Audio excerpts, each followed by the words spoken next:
Hi, my name is Jennifer Hatch, and I am an occupational therapist here at Fluens. Today I'm going to be talking a little bit about picky eating. So, there is a difference between picky eating and what we call problem eating. So, sometimes a kid can be a picky eater where we have all sorts of preferences, but we still eat a variety of foods. A problem eater is going to be somebody who eats less than 20 foods. We are so limited. We are so aversive to whether it be textures, colors, whatever it may be. We are so aversive that it is a problem.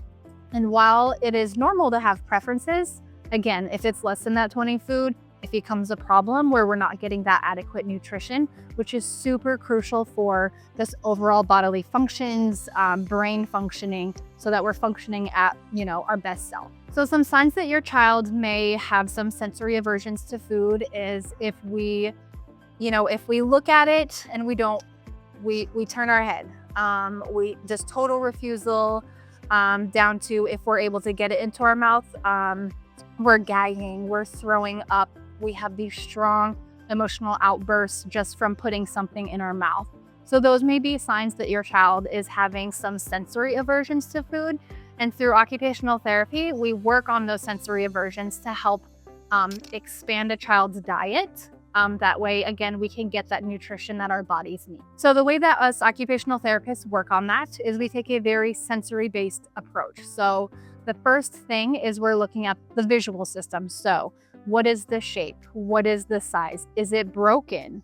What's the color? We have to take all of that into factor when we are working with a child who has sensory aversion. So these are going to be the kiddos who will look at it and just, again, turn their head, total refusal. So the way that we can do that the way that we can target that is, just presenting it on the plate always. Whether the child is going to eat it or not, at home, you can present it on the plate. That way it's always there if they're ever willing to try it. We do something very similar in OT. So, we just have it on the plate, readily available as we're working on, whatever foods we're working on. Next is we jump to being able to touch it. So we're looking at the tactile system. So are we able to touch it without an emotional outburst? So a lot of the times that we try to get through this is we engage in food play. So whether you're playing in mashed potatoes or, you're making shapes and faces with different fruits, being able to engage in a fun way is going to help kind of overcome to feel some of those different textures so that we're a little bit less aversive to it. From there, we try to work on, either kissing it, licking it, just bringing it to the mouth, right? We're not taking a bite yet. We're just bringing it to the mouth, touching it to our lips, giving it a kiss. And then we'll work on, licking it or taking a bite would be the next step. And then eventually we try to get to taking a bite and swallowing.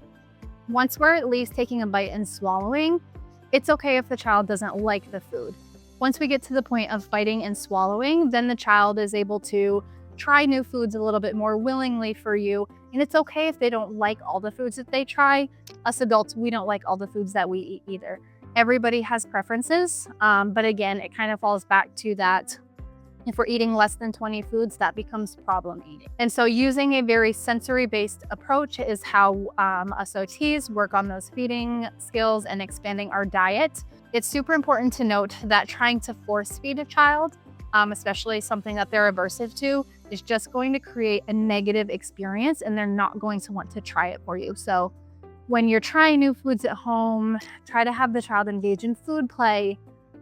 Let it be fun, positive. The chances that a child will engage with the food if we make it a positive experience is so much higher than if we are trying to force feed the child by just putting it in their mouth. So if you are concerned about your child's eating habits, maybe we are just a picky eater, but if you're concerned, definitely come and get evaluated and I can kind of determine for you whether it's just pickiness or whether it's problem eating, and then we can figure out how we can address that through caregiver education, through coming to therapy and working on expanding and coming to therapy and working on, sensory inputs. So if you have concerns, definitely don't hesitate to give us a call. We'd love to work with you. Thanks.